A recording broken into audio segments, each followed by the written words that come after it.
we're down to the last myth, and we are testing, is it true that financial advice belongs to the rich people, or is financial advice for everyone? Why pay someone for something that you can do for yourself? What's the Gen Z view on this? Financial advice. Okay, that question you just asked Yes. is the kick. You would pay someone to do something because they're better at it than you, and because they better understand it than you do. Okay. That's the benefit. Do Gen Zs engage financial advisors? That's a tricky Is one. it I their would lifestyle, say- I or would they say like to do things No, for themselves? not yet. Not yet. Not yet. Are we listening to advisors online like you? Yes. Mm-hmm. Are we actually going to speak now to someone in your team? Are Gen Zs willing Not to pay a really. financial advisor Yeah. for advice? I think they would. Yes. They I think they would. I think they would. Because we do listen to people like you. The thing is, I think the one horrible trait that we picked from millennials is do it yourself. Millennials were the queens and kings of DIY. They like doing things by themselves. They are the carpenters and the plumbers in their homes. They are the millennials, and I think we carried that mindset as Gen Zs. We borrowed it a lot from them. It's affecting us. But I'll say in money, we do listen, but still that aspect of I have to figure it out for myself, Yeah. it's still kind of there. Yeah. Especially if you feel like you don't have the money. You see, we started there where we said that our parents used to tell us to accumulate before we engage. So we are still in that mindset, and I think maybe now people Of doing it yourself. of doing it yourself. So yes, I'll hear you Pius say money market fund is the best option. I will go look for the money market fund myself. Yourself. Yes. And then I Yes. try and figure it out Yeah. myself.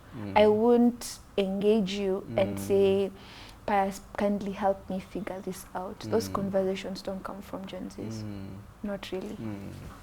Sadly. So it means that Gen Z still believe that financial advice belongs to rich people. And when I talk about financial advice, I mean paid financial advice. Yes. If you put out, it's okay.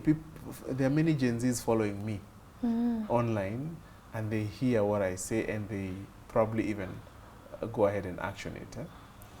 But there is what I'm not able to share publicly because of time, or because of the complexity. Yeah. And for me to share that, I would have to charge. It's true.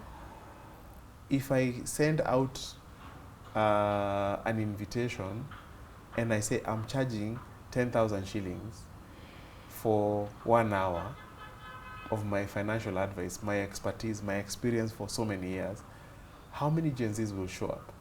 I think people will show up. Gen Zs? The thing. You know, people. Oh, sorry. people I'm can making it. I'm making it ambiguous. Gen Zs will show up. Really? They will. They'll pay 10,000 bob. That's a lot of money. You see, now you are making it for rich. That's a lot of. How many people do you think Gen Zs have 10,000 just lying around? I think if we make investment less complex and more accessible, the younger generation are going to join that group. I think right now, as Gen Zs, we think two things. Investment is really expensive. Like the cut-off point, even for me to put in my money, is really high. That's one.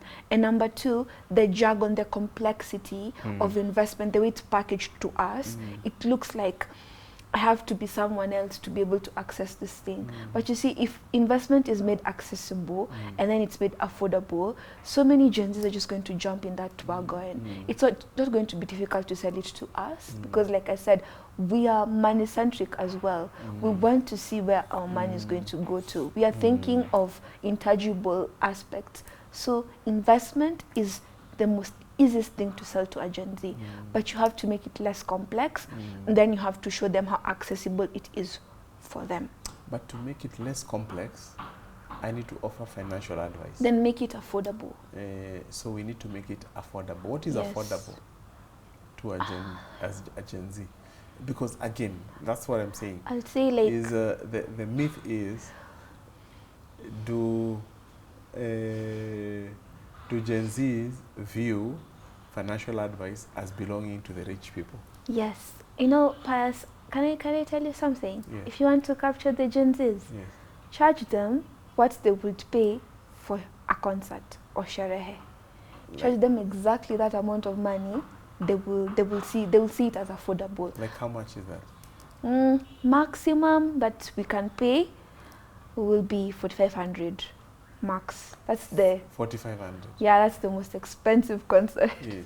we usually go to. Yeah. It's called Blankets and Wines. Yeah. They charge at least the most we can afford is usually around there, 4,500. Yeah. So if you charge us Yeah.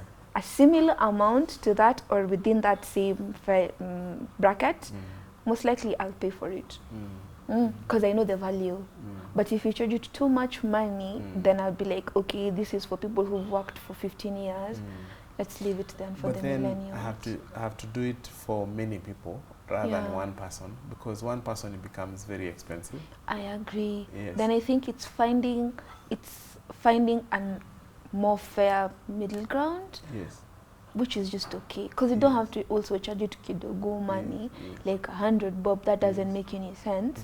But you can find a more fair middle ground that covers everybody. And even to make it better, you can package it differently. You can have a package for young people for a certain age bracket, and the rest for the other age brackets. Because also we have different needs, and we have different financial needs at those age brackets. So you can attend to each separately, then you can charge differently. Is financial advice a big need for Gen Zs? Very. Is it something that they are seeking constantly? Pius, yes. There's so much misinformation out there. Yes. So much. And that's why I asked that, because even on social media, if that is their primary source of information, there's stuff I listen to and I'm like, this stuff is so wrong and misrepresenting. And therefore, if this is their primary source of information, I can only imagine how misinformed they are. And then they make mistakes. You're not lying there, Pius. Yes. You're not lying at all, because we're even having now some young Gen Zs now going to repeat the words you say on Instagram just to try and pass the correct information out there, because it's so. And then let me tell you something, Pius. Some of us who've grown in families where your generation, were the get quick rich people. Like you want to get rich quickly. It was such a backdated mindset, but it has passed through generations. So honestly speaking, Pius, if I am one of the Gen Zs who has no discipline, and I open my phone and I see someone telling me tomorrow I can have 20K, I'm engaging that person. But that's misinformation, misrepresentation of the investment world, and then I end up in a rabbit hole. So I feel like you're not lying. We're falling prey to a lot of information out there that is misguided, and that's not fair at all. So I think people like you need to double down in information out there. So I got the question again. Do Gen Zs view financial advice as belonging to rich people? We do. We do, Pius. We do. We do. And I think that's one thing that we need to demystify. Financial advice does not belong to rich people.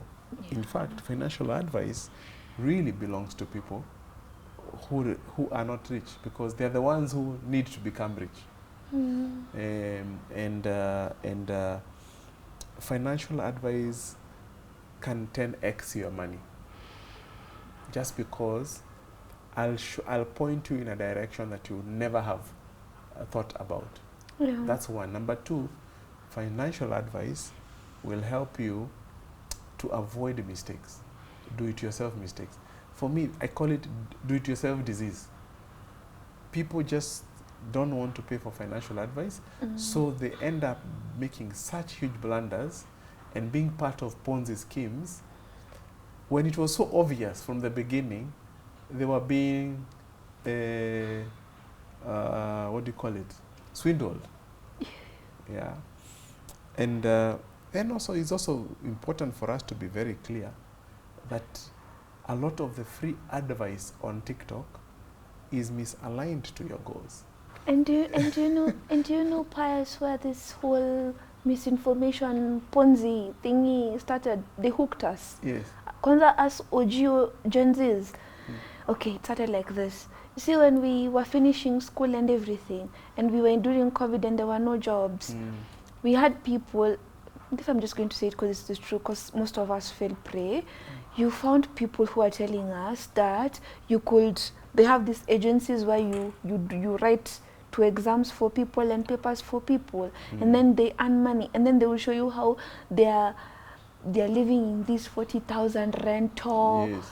They are now driving a car just because they were writing these papers. And you're like, if I did it in campus, can I be defeated to do it for someone and then I also drive a car? Yeah. And that time is during COVID and there are no jobs. Yeah. So I really, and most of us were just almost graduating uni during that time.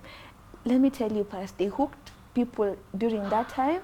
And that narrative has just changed over the years with something new every year, and that's why till to date people are still being scammed with those Ponzi schemes. Those Ponzi schemes. Yeah.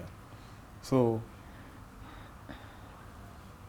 let us conclude on it this way, or maybe let me allow you to conclude first. Oh. Or you have? You go ahead. I go ahead. Okay. Yeah.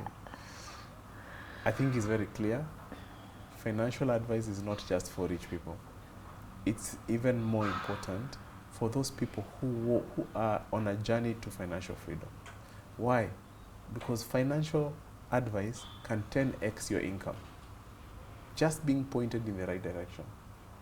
Number two, financial advice can help you to avoid many do-it-yourself mistakes. Yeah? Like being subject to a Ponzi scheme. There are a lot of obvious things that I see, and I can tell you this from the day one, this one smells like a Ponzi scheme. But so many people are subscribing to it. If they only sought financial advice, I would have spared them from that kind of pain. And the other thing is, number three, financial advice that is freely available on TikTok. We thank God it is abundant, but there is quite a bit that is misaligned to your goals. Everybody needs specific financial advice that is suitable to their financial circumstances. So we can conclude then that financial advice, smart people seek financial advice, not rich people. Smart people seek financial advice, not rich people. Yeah, well said. So this one is for the Gen Zs or for the older folks? The older folks. The older folks win. Yeah. I hope this has been very useful. I think what I take from this conversation is for us who are running businesses, we need to remodel our business. We need to reimagine our businesses so that we can be able to provide the goods and services that are suitable for what is the biggest market segment going forward, which is the Gen Zs and the younger generations, the generations after Gen Z. I hope this will help you to take the right steps towards your financial freedom. See you for now. Thank you for watching.